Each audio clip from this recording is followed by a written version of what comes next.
Hello end welcome सर्वांचं स्वागत आहे पराग सर मॅथ्स क्वेश्चन मध्ये। तर स्ट्रेट लाईनच्या इक्वेशन मध्ये आपण पोहोचलो होतो। फॉर्म्स ऑफ स्ट्रेट लाईन सुरू होते। काल आपण एक फॉर्म बघितला होता ज्यामध्ये स्लोप इक्वल असते आणि 2 पॉइंट गिवन असतात। ते गिवन वर लक्षात ठेवत चला। आता सेकंड फॉर्म मध्ये बस बघू की इफ तर नाव दिलं सरळ point and slope form. Point and slope form तुम्हाला काय गिवन आहे? एक पॉइंट दिला आणि स्लोप दिला। लक्षात ठेवा स्लोपची व्हॅल्यू दिलेली आहे। म्हणजे समजा ही माझी स्ट्रेट लाईन आहे। समजा ही स्ट्रेट लाईन आहे। इथे एक पॉइंट असेल कुठला तरी। हा पॉइंट आपल्याला दिलेला ऑलरेडी x1 y1। ओके, हा पॉइंट दिला आहे आणि या लाईनचा स्लोप किती आहे? स्लोप म्हणजे m = काय ते दिला असेल। हा आपला स्लोप आहे याचा। मग जर स्लोप दिला असेल तर आपल्याला काय करायचं आहे? लोकस काढायचं आहे, इक्वेशन काढायचं आहे। लोकस काढण्यासाठी आपण काय अज्युम करतो? कुठलाही एक पॉइंट अज्युम करतो। Let this point P is equals to h comma k केला आपण अज्युम। त्यानंतर सोल्यूशन पण स्टार्ट करू। सो देयरफॉर पॉइंट दिला आहे, स्लोप दिला आहे, स्लोप FPE। पॉइंट आपल्याला दिला आहे x1 y1, स्लोप आपल्याला दिलेला आहे m। आपल्याला एक गोष्ट माहिती, let P is variable point. Variable का बरं म्हटलं? कारण की तो पॉइंट स्लाइड करते, काय लोकसवर कुठे फिरत राहतो। आणि कंडिशन काय? जर हा पॉइंट या लाईन वर असेल तर त्या दोघांचा स्लोप काय असला पाहिजे? सेम असला पाहिजे। सो देयरफॉर पहिल्या पॉइंटचा स्लोप जो आहे नाव देऊ आपण काहीतरी। Slope of AP, slope of AP should be equals to m। कारण की दोघांचा स्लोप काय असला पाहिजे? सेम। एका लाईन मध्ये खास गोष्ट काय असते की लाईनचं इन्क्लिनेशन, ग्रेडियंट, अँगल किंवा स्लोप सगळे काय असतात? सेम असतात, इक्वल असतात। स्लोप ऑफ AB काय झाला? m। सो अप्लाई करा final point. So k minus y1 upon h minus x1 is equals to m, right. आता क्रॉस मल्टिप्लाय करू शकतो मी। जर क्रॉस मल्टिप्लाय केलं तर मला मिळालं k minus y1 is equals to m into h minus x1, right. आणखी थोडं सिम्प्लिफाय करतो। आता बघा ऍक्च्युअल मध्ये सिम्प्लिफाय करून घेण्याच्या आधी इथे बघून घ्या। m ची व्हॅल्यू माहिती आहे आपल्याला, x1 y1 गिवन आहे। तिथे ऍक्च्युअली कुठला व्हेरिएबल नाही आहे। इथे कुठला व्हेरिएबल नाही, ज्याला आपण आर्बिट्ररी कॉन्स्टंट म्हणतो ना, काढायचं असते स्लोप हे काढताना, लोकस काढताना इथे कुठला आहे नाही। म्हणजे या ठिकाणी डायरेक्टली सबस्टिट्यूट करू शकतो। तर डायरेक्टली सबस्टिट्यूट करता मला काय मिळणार बघा इथे k च्या ठिकाणी काय झालं y minus y1 is equals to m into हा x minus x1। परत लक्षात ठेवा x आणि y काय असतात? Variable point. त्याची व्हॅल्यू आपल्याला माहिती नाही। कधीही कुठल्याही कंडिशन मध्ये जेव्हापर्यंत आपण कोऑर्डिनेट जॉमेट्री करतो जे पॉइंट्स आपल्याला माहिती आहे, जे व्हॅल्यूज आपल्याला माहिती आहे, आपण 1 2 या नोटेशनने सिम्बलाइज करतो। पण जर माहित नसेल तर आपण x1 y1 x2 y2 असं काहीच म्हणत नाही, फक्त x आणि y म्हणतो। तो पॉइंट काही पण राहू शकते, या लाईन वरचा कुठलाही पॉइंट राहू शकते, h k कुठलाही राहू शकते। ओके, आता बघा या इक्वेशनला थोडं मी आणखी इझी करतो। तर आपण मल्टिप्लाय करू। So y minus y1 m into x आधी पहिले इक्वेशन आहे तसंच ठेवतो। y minus y1 m times x into x1। तर हे आपलं इक्वेशन झालं स्लोप पॉइंट फॉर्म। आता असंच का बरं ठेवलं? मी त्याचं रिझन आहे की आपल्याला स्लोप पण दिसतो, पॉइंट पण दिसतो। स्लोप पण दिसतो आणि पॉइंट पण दिसतो। हे झालं स्लोप पॉइंट फॉर्म। पण याच्याशीच रिलेटेड काहीतरी आणखी एक इक्वेशन आहे। त्या इक्वेशनला मी नाव देतो, नाव म्हणजे मी स्वतः देत नाही, ऑलरेडी नाव आहे त्याचं की slope intercept form. Slope intercept form. आता इंटरसेप्ट काय असते हे तुम्ही आधी शिकले असणार, नाही शिकले असेल तर मी तुम्हाला सांगतो। आता इथे नंबर 3 स्लोप इंटरसेप्ट फॉर्म। इथूनच इक्वेशन स्टार्ट करतो। आधी इथून इक्वेशन स्टार्ट करतो, मग आपण स्लोप फॉर्मचं डायग्राम वर येऊ। हेच इक्वेशन माझ्याकडे, फक्त मी काय करतो मल्टिप्लाय करतो आतमध्ये। So y minus y1 m into x minus तसाच आहे m into x1। आता लक्षात ठेवा काय काय तुम्हाला ती गोष्टी माहिती आहे। ही व्हॅल्यू माहित आहे, ही व्हॅल्यू माहिती आहे, y नाही माहित, x नाही माहित। जी गोष्ट माहित नाही आपण त्याला टच नाही करायचं, जी गोष्टी माहिती आहे त्याला सॉल्व्ह करू। y1 तिकडे घेऊन जा। So y is equal to हा mx तसाच झाला, इथे मायनस mx1 आणि हा मायनस इकडे जाऊन प्लस y1। आणि लक्षात ठेवा ह्या दोन्हीही व्हॅल्यू मला माहिती आहे. ह्या दोन्ही व्हॅल्यू काय मला माहिती आहे कारण त्याची व्हॅल्यू दिलेली आहे पुस्तकामध्ये किंवा क्वेश्चन्स मध्ये. म्हणजे दोन्ही गोष्टी मला माहिती असेल की याचा आन्सर काहीतरी असेल तर या आन्सरला मी नाव दिलं सपोज सी. या आन्सरला काय पकडलं मी सी पकडलं, काहीतरी कॉन्स्टंट. इक्वेशन काय बनलं माझं बघा, y is equals to mx plus c. याला म्हणतो आपण स्लोप इंटरसेप्ट फॉर्म. आणि लक्षात ठेवा जेव्हा जरी आपण नोट करण्यासाठी आहे की जेव्हा जरी तुम्ही इक्वेशनला y equal to mx plus c च्या फॉर्म मध्ये लिहिलं, y चा कोएफिशियंट 1 असला पाहिजे. इथे m जो आहे x चा कोएफिशियंट तो आपल्याला काय देतो, स्लोप देतो. आणि जो कॉन्स्टंट आहे आपल्याला काय देतो, याचं नाव आहे y इंटरसेप्ट. याचं नाव काय, y इंटरसेप्ट. आता आलं कसं बघा, तुम्ही तुम्हाला काही काही गोष्टी इम्पॉर्टंट आहे नोट करण्याचे सांगतो की कुठली गोष्टी काय यूज करायची. पहिली केस हे जे आपण लिहिले तर हा फॉर्म काय यूज करायचा, ठीक आहे. असं लिहिलं म्हणजे we get 2 points, we get slope and point. जर तुम्ही कुठल्या इक्वेशनला असं लिहिलं तर आपल्याला काय मिळते, स्लोप आणि पॉइंट मिळते. जर तुम्ही कुठल्या इक्वेशनला असं लिहिलं तिथे आपल्याला काय मिळतो, स्लोप आणि इंटरसेप्ट. स्लोप आणि इंटरसेप्ट हे जर कळायचं असेल तर आपल्याला इक्वेशनला असंच लिहिलं पाहिजे. त्यात इम्पॉर्टंट पॉइंट काय नाही लिहिण्यासारखा. इम्पॉर्टंट पॉइंट जो लिहिण्यासारखा तो इथे हा आहे की coefficient of y should be equals to 1. जेव्हा y चा कोएफिशियंट जेव्हा 1 असेल, या y चा कोएफिशियंट जेव्हा 1 असेल तेव्हा जो काही x सोबत आहे तो काय बनतो, आपला स्लोप बनतो. आता डायग्राम बघू. x axis y axis. आता पॉइंट काढण्यासाठी एकदम सोपं लॉजिक आहे बघा. पॉइंट काढायला आपल्याला दोनच पॉइंट पाहिजे असते स्ट्रेट लाईन काढण्यासाठी. आपण बघितलं 2 पॉइंट फॉर्म, 2 पॉइंट पाहिजे असते. कारण की डेफिनेशन कुठून स्टार्ट झाली होती की लोकस ऑफ अ पॉइंट कशावरचा, लाईन सेगमेंट वरचा. लाईन सेगमेंट काढायला काय पाहिजे, फक्त 2 पॉइंट. कुठले 2 पॉइंट. तर आपण काय करणार इथे या ठिकाणी x ची व्हॅल्यू 0 पुट केली तर y ची व्हॅल्यू किती भेटली, c. x ची व्हॅल्यू जर 0 पुट केली आपण तर y ची व्हॅल्यू किती झाली, c. हा आपला पहिला point.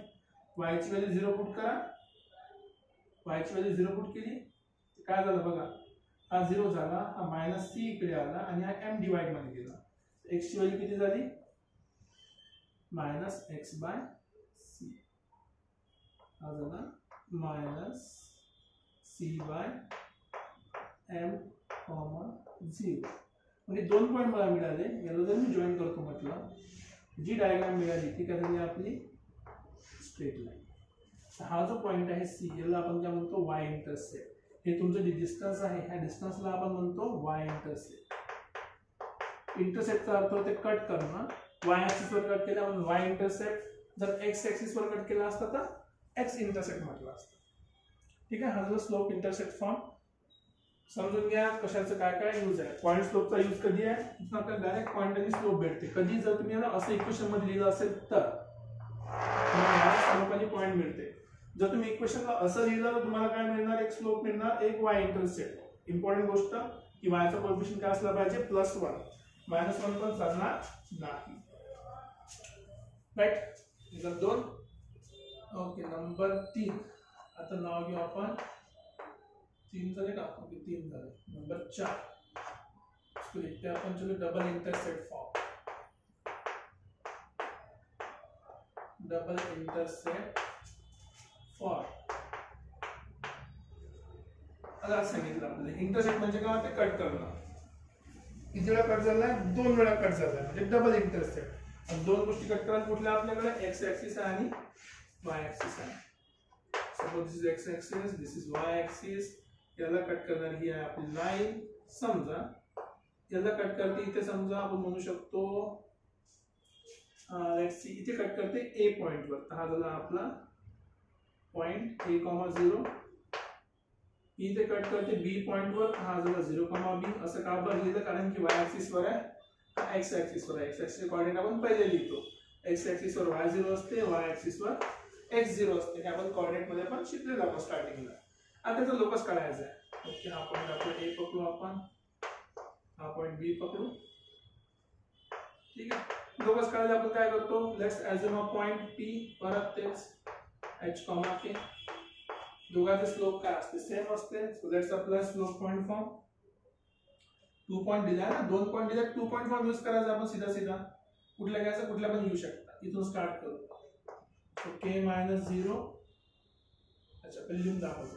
This is nothing but slope of m म्हणजे काय होते स्लोप होते. आणि जेव्हा तुम्ही कुठल्या गोष्टीचं नोटेशन लिहू घ्या, नोटेशन खाली लिहायचं पायाजवळ. तर स्लोप ऑफ कशाचा आहे हा AP चा स्लोप कशाच्या बरोबर असला पाहिजे स्लोप ऑफ AB चा. AB का बरं घेतला, कारण मी आधी पण सांगितलंय एक अननोन घ्यायचा तर बाकीचे नोन घ्यायचे दोन. का बरं कॅल्क्युलेशन सोपं जातं. ओके AP चा स्लोप काय असते y2 - y1 upon x2 - x1. So लिहा k - 0 upon x minus a is equals to slope of AB y2 - y1 upon x2 - x1. Let's start y2 minus y1. So b minus 0 upon 0 minus a. Okay, nice. ठीक है. अब इसको simplify करते हैं. k मधून 0 गेला k च राहिला. हा झाला x minus a is equals to b on a. हा मायनस साइन आहे. क्रॉस मल्टीप्लाई करा. क्रॉस मल्टीप्लाई करता आपल्याला काय मिळणार बघा a into k हा झाला ak इक्वल्स टू इथे ऑलरेडी मायनस b आहे.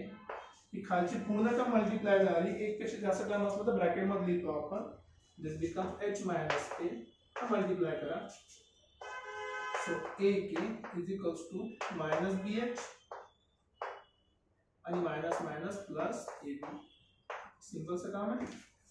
सो नेक्स्ट आता आपण काय करूया आता इकडे घेऊन येऊ. सो ak मायनस इकडे येऊन bh झाला इक्वल्स टू ab. आता ठीक आहे म्हणजे प्रत्येक ठिकाणी ab पुटताना आवडत नाही तर मी काय करणार let's divide by ab. Let's divide by ab. का बरं ab डिवाइड करतो कोणी सांगू शकते का. रिझन सिंपल आहे. ab ऑलरेडी आपल्याकडे पॉइंट नव्हते ते आपण बाहेरून आणलेले आहे. कंडिशन आपल्याला दिली होती पण बाहेरून पॉइंट आलेले आहे. जर आपण जास्त यूज नाही करणार कमी यूज केलं तर चांगलं आहे. तो व्हेरिएबल आहे का बिलकुल नाही. व्हेरिएबल नाही तो गिवन आहे. डबल इंटरसेप्ट आहे. गिवन कंडिशन आहे. व्हेरिएबल काय असते जे बाहेरून आपण इंट्रोड्यूस करतो. ab ने जर डिवाइड केला तर हा झाला ak divide by ab plus bh divided by ab equals to ab divide by ab. So ab cancel 1 b और b कैंसिल a और a cancel. h upon b plus h upon a plus k upon b equals to 1. Okay झालं. काही variable ने finally x वर substitute करा. So x upon a plus y upon b equals to 1. हा झाला तुमचा double intercept form. परत कशाला काढला ते आपल्याला हे आधीच सांगितलं. कुठलीही लाईन ड्रॉ करण्यासाठी आपल्याला काय पाहिजे 2 पॉइंट पाहिजे. काय पाहिजे आपल्याला 2 पॉइंट. जर 2 पॉइंट आपल्याला डबल इंटरसेप्ट देत असेल तर लाईन ड्रॉ करणं सगळ्यात सोपं झालं. तर 2 पॉइंट आपल्याला देत असेल ही तर लाईन ड्रॉ करणं सगळ्यात सोपी गोष्ट झाली. उदाहरणार्थ बघा तर एक्झाम्पल नंतर सांगतो मी. तर सगळं सिंपल लक्ष द्या. काय काय ओळखायसाठी सगळ्यात पहिली गोष्ट इम्पॉर्टंट पॉइंट्स तिथे काय असले पाहिजे. RHS should be equals to +1. Right साइडला नेहमी काय पाहिजे फक्त +1. त्याच्याशिवाय जमणार नाही. Second point coefficients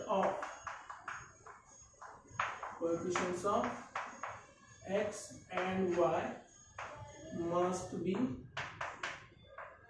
+1. x चा कोएफिशिएंट पण 1 असला पाहिजे. y चा कोएफिशिएंट पण 1 असला पाहिजे. हे +1 इथे पण +1च पाहिजे. आता परत लोक म्हणाल इक्वेशनच्या मध्ये जर मायनस आला तर काय करायचं. इक्वेशनच्या मध्ये मायनस राहू शकते ना. तुम्ही तर सांगता की +1 असला पाहिजे पण जर इक्वेशन मध्येच मायनस आलं तर मग आपण काय करायचं. घाबरायचं कारण नाही. ते पण मी सांगतो. If there is negative sign or a number किंवा नंबर असेल कुठला ठीक आहे send it to the denominator. त्याला कुठे पाठवायचं डिनॉमिनेटर. हे सगळं करून टाकणार आहे. उदाहरणार्थ तर इथं वरती एखादी नंबर असेल प्लस किंवा मायनस त्याला कुठे पाठवायचं आहे खाली डिनॉमिनेटर मध्ये. नियम काय नियम आपला असा आहे की जर एखादी गोष्ट असली समजा आता मायनस ए आहे, जसं मायनस ए अपॉन बी आहे, ही मायनस साईन मी खाली पण लिहू शकतो, nothing but a upon minus b. A सोबतचा काय कोएफिशियंट झाला आता +1 झालं, आधी -1 होता आता +1 झालं. यूज करू शकतो, हे लॉजिक यूज करायचं आहे. जसं आपण याच्या आधी पण कुठेतरी केलेलं आहे, जसं इथे केलं आहे -b अपॉन ए, तो मायनस खाली लिहू शकतो, वर लिहू शकतो, आपली चॉईस. इथे मायनस ए होता तो मायनस वरती पाठवला, म्हणून द सेम थिंग. ओके, तर हे आपलं बेसिक लॉजिक की डबल इंटरसेक्ट फॉर्म आहे. ओके, इथे थांबलो का आपण? बिलकुल थांबलो, अजून बरेच काम बाकी आहे, अजून बरेच काय काम बाकी आहे बघू आपण. ठीक आहे,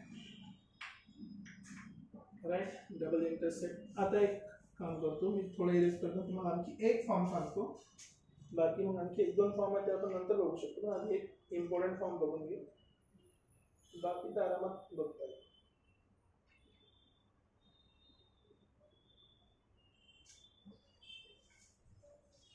जस्ट अ सेकंड.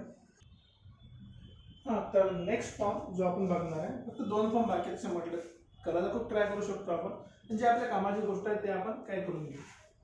शायद 4 झाले होते. नंबर 5 याला आपण म्हणू normal form of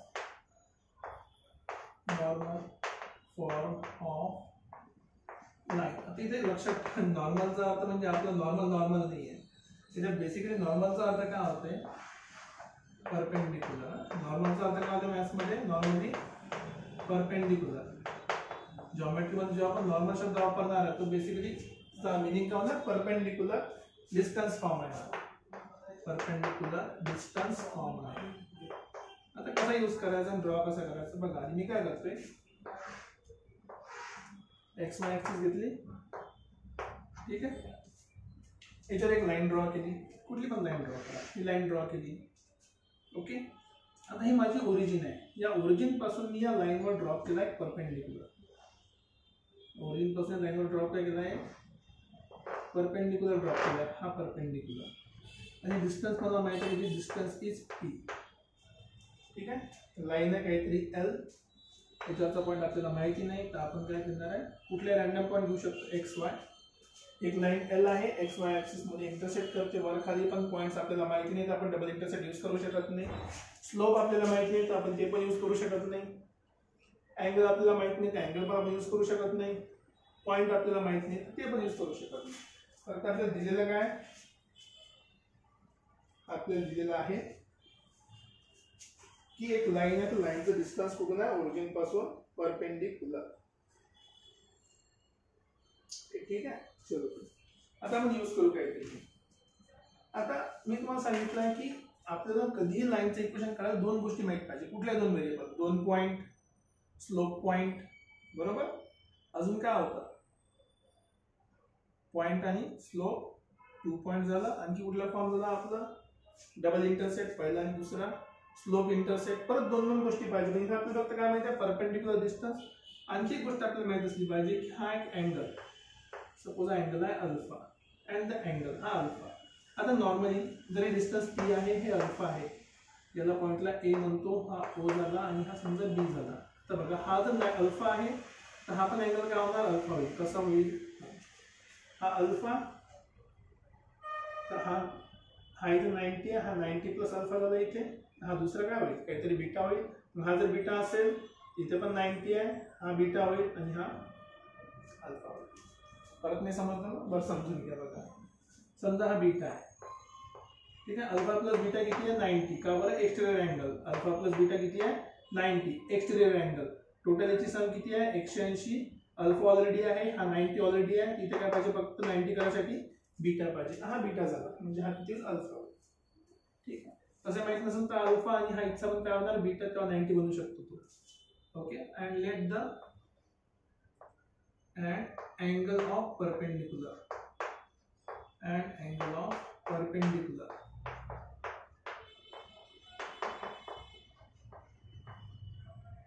at origin. शब्द हा महत्वाचा आहे. कुठून काढले आपण हे सगळे पॉइंट, ओरिजिन वर काढले, ओरिजिनच्या बाहेरून नाही, कुठे परपेंडिक्युलर ड्रॉप करू शकत नाही आपण. कुठून ड्रॉप केला, हमेशा परपेंडिक्युलर फ्रॉम ओरिजिन, सगळं ओरिजिन पासून सुरू आहे, इज अल्फा. ओके, हे खूप महत्वाची गोष्ट आहे. काय एकदम सिंपलचं काम आहे. बघा आता हा ट्रायंगल बना, हे डिस्टन्स परपेंडिक्युलर आहे, हा अल्फा आहे, हा खालचा अँगल, खालचा काय होणार, हा आपला हायपोटेनस झाला, हे आपलं परपेंडिक्युलर, बघा हा जो ट्रायंगल आहे हा असा ट्रायंगल आहे, हे 90 डिग्री आहे, हा अँगल अल्फा आहे, हा पी आहे, हे काय झाली आपली हायपोटेनस. हायपोटेनस म्हणजे काय होणार बघा, साइन थीटा घेऊ आपण, sine alpha is equals to perpendicular upon hypotenuse. Hypotenuse किती होणार, perpendicular upon sine alpha, perpendicular upon sine alpha, बरोबर. सेम लॉजिक इथे अप्लाय करा, इथे अँगल आहे, इथे परपेंडिक्युलर आहे, ठीक आहे. एक सेकंड, अँगल सोबत आहे लाईन म्हणजे काय झाली आपली cos अल्फा झाला, cos alpha. So basically this is 1 upon cos alpha, 1 upon cos काय असते sec अल्फा, ठीक आहे. इथे परपेंडिक्युलर आहे, हा परपेंडिक्युलर आहे p, हा हायपोटेनस झाला, इथे आपण काय यूज करणार आहे sin alpha is equals to p upon हा y ची व्हॅल्यू, ही जी y ची इंटरसेप्ट आहे, हे झाली x चा इंटरसेप्ट, ठीक आहे, x चा इंटरसेप्ट, सो हा झाला y. So y is equals to काय झालं p upon sin alpha, 1 upon sin काय असते कोसेक असते, कोसेक अल्फा, राईट. सिंपल सा काम आहे, काही मोठी काम नाही. आता दोन्ही इंटरसेप्ट आपल्याला भेटले, आपल्याला माहित आहे की x इंटरसेप्ट किती आहे, आता आपण काढला इंटरसेप्ट, हा आहे आपला x इंटरसेप्ट, तो किती भेटला आपल्याला, इथे खाली लिहिलाय p sec अल्फा, आणि y इंटरसेप्ट काय भेटलाय आपल्याला, y इंटरसेप्ट भेटलाय p cosec अल्फा, प्लस दोन इंटरसेप्ट भेटला आपल्याला, ऑलरेडी डबल इंटरसेप्ट फॉर्म आहे आपल्याकडे, डबल इंटरसेप्ट लिहिला आपण, तो झाला x अपॉन x चा intercept p sec alpha plus y upon y चा intercept p cosec alpha equals to 1, right. Okay, आता आपण काय करू, हा जो p आहे खालचा हा कॉमन आहे, तर तिकडे काढून देतो, राईट साइडला आपल्याला p मिळालं, 1 अपॉन sec काय झाला cos, आला basically x cos alpha plus y 1 upon cosec म्हणजे sin, हा झाला आपला perpendicular normal form of line. इथे इंपॉर्टंट पॉइंट काय लक्षात ठेवण्यासारखं आहे, द परपेंडिक्युलर डिस्टन्स, लक्षात ठेवायचं नेहमी, the perpendicular distance is measured from origin. आणि एक महत्त्वाचा पॉइंट मी स्वतः सांगतो की जेव्हापर्यंत तुम्हाला एक्झॅक्टली असं म्हटलं जात नाही की मेजर अलॉंग द लाईन किंवा मेजर अलॉंग सम फॉर्म किंवा मेजर अलॉंग सम कर्व, तेव्हापर्यंत जेव्हा कधी डिस्टन्स शब्द आला तर डिस्टन्स शब्द हमेशा ऑलवेज काय असणार आहे, परपेंडिक्युलरशी रिलेटेड असणार आहे. जेव्हा कधी डिस्टन्स शब्द आला तो कायच्या रिलेटेड असणार हमेशा, परपेंडिक्युलरशी रिलेटेड. तिथं काही अजून करायचं नाही की दुसरं काही असेल म्हणून, बिलकुल नाही. डिस्टन्स म्हटला की परपेंडिक्युलर, राईट. ओके, एक लास्ट फॉर्म म्हणू शकतो आपण, आणि एक बोनस तुम्हाला सांगतो, बोनस फॉर्म आपण. सो लास्ट फॉर्म याला म्हणतो आपण general form of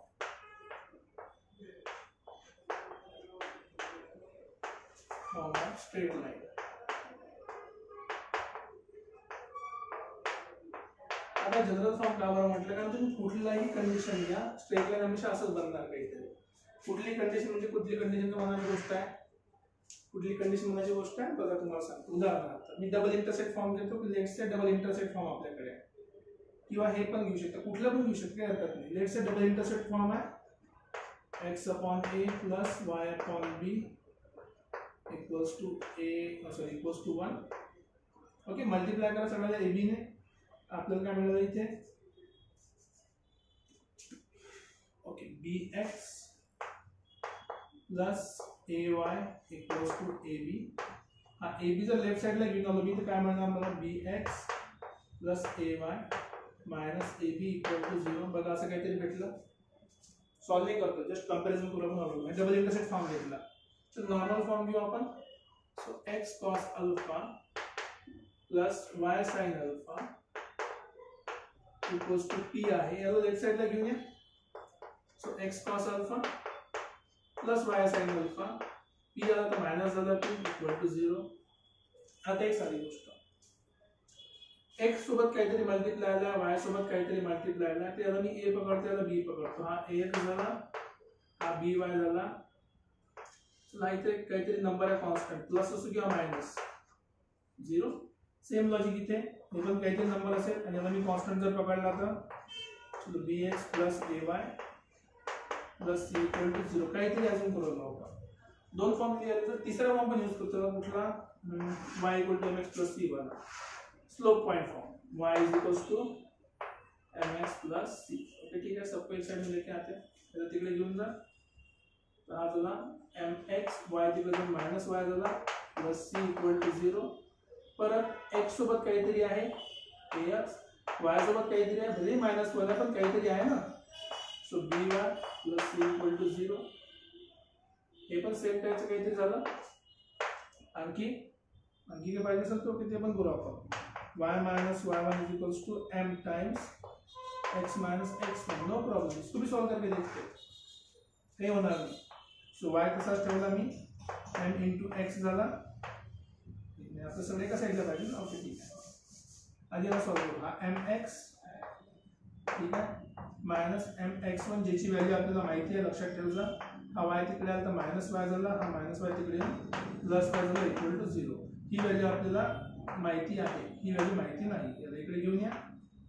mx minus y he value मिळून काहीतरी नवीन व्हॅल्यू बनवते. इथे पण परत तेच x सोबत काहीतरी कोएफिशिएंट आहे, y सोबत काहीतरी कोएफिशिएंट आहे, काहीतरी कॉन्स्टंट आहे equals to c. So basically जेव्हा आपण जनरल फॉर्म ऑफ इक्वेशन म्हणतो स्ट्रेट लाईनचं, त्याचा अर्थ काय होतो की एक लाईनचं इक्वेशन दिसलं पाहिजे. कुठल्या फॉर्म मध्ये आहे काही फरक पडत नाही, फक्त एक लाईनचं इक्वेशन हे ओळखासाठी आपल्याला एक फॉर्म पाहिजे. तर जेव्हा कधी आपण general form of equation of line म्हणतो, इक्वेशन नेहमी कसं असते? ax plus by plus c equal to 0. ax plus by plus c equal to 0 हे आहे general form of straight line. याच्यामध्ये काय ए बी. इथे एक सिंपल सी कंडिशन लक्षात ठेवायची, मी काही काही नोटीस करून सांगतो पॉइंट्स, की both a and b can not be equal to 0. कारण की ए आणि बी जर 0 झाले तर सी पण काय होणार 0, म्हणजे सगळं 0 झालं तर मग तिथे काही लॉजिकच नाहीये. दोन पैकी एक 0 राहू शकते, दोन्ही 0 राहू शकत नाही, पहिली गोष्ट. सेकंड कंडिशन, एक्स आणि वाय जो आपला व्हेरिएबल पॉइंट आहे, व्हेरिएबल पॉइंट म्हणजे जो पॉइंट मूव्ह करते, हॅज मॅक्सिमम पॉवर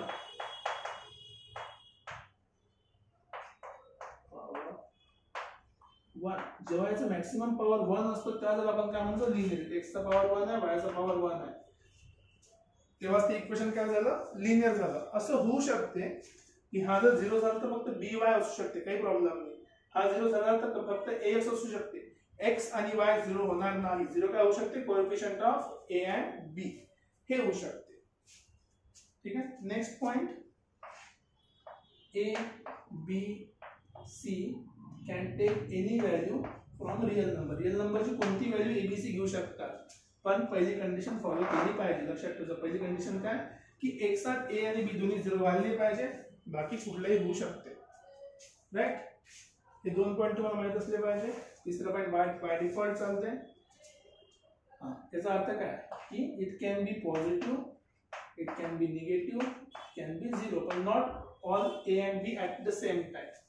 हे झाले बेसिक 6 फॉर्म आपले स्ट्रेट लाईनचे. या स्ट्रेट लाईन आपण हे 6 डिफरंट फॉर्मने यूज करू शकतो. प्रत्येकाचा काही ना काही यूज आहे, काही ना काही मिनिंग आहे, काही ना काही गिवन कंडिशन नुसार सॉल्व्ह करते. मग हा जनरल फॉर्म का बरं लिहिला? कारण की आपण कुठले इक्वेशन सॉल्व्ह करताना जनरल फॉर्म मध्ये सॉल्व्ह करणार आहे. याने काय होते, इक्वेशनला फायदा तर पडत नाही पहिली गोष्ट तर, पण क्वेश्चन आपण या फॉर्म मध्ये दिला असते, मग त्याच्याशी रिलेटेड आपले जे इक्वेशन आहे त्या इक्वेशनला आपण त्याला सॉल्व्ह करू शकतो. राईट, बघा मी तुम्हाला हे पण करून दाखवलं की या फॉर्मला मी असं लिहू शकतो, या फॉर्मला पण जनरल फॉर्म मध्ये, या फॉर्मला पण जनरल फॉर्म मध्ये, याला पण जनरल फॉर्म मध्ये. याचा अर्थ काय की आपण स्ट्रेट लाईनच्या एका इक्वेशनला दुसऱ्या फॉर्म मध्ये लिहू शकतो. लक्षात ठेवा, इक्वेशन बदलत नाही, लिहिण्याची पद्धत बदलते. जसं एखादी पोरगा घरी बाबू सोना असते, तो शाळेत जाऊन त्याचं नाव राहते, मित्रामध्ये आणखी भलतंच नाव राहते, तो व्यक्ती एकच आहे, फक्त काय चेंज होते, त्याचा प्रकार चेंज होते, नाव चेंज होते. हे झाले फॉर्म्स ऑफ स्ट्रेट लाईन. उद्या आपण बघू की फॉर्मला इंटरचेंज कसे करायचे, याच्याशी रिलेटेड काही गोष्टी कशा आहेत. ठीक आहे. सो लेट्स होप की तुम्हाला कन्सेप्ट समजला असेल. आणि यातले जे छोटे छोटे पॉईंट्स मी तुम्हाला सांगितले आहे की प्रत्येक फॉर्मचं मिनिंग काय, त्याचा यूज काय, ते पण तुम्हाला लक्षात राहील अशी आशा करतो.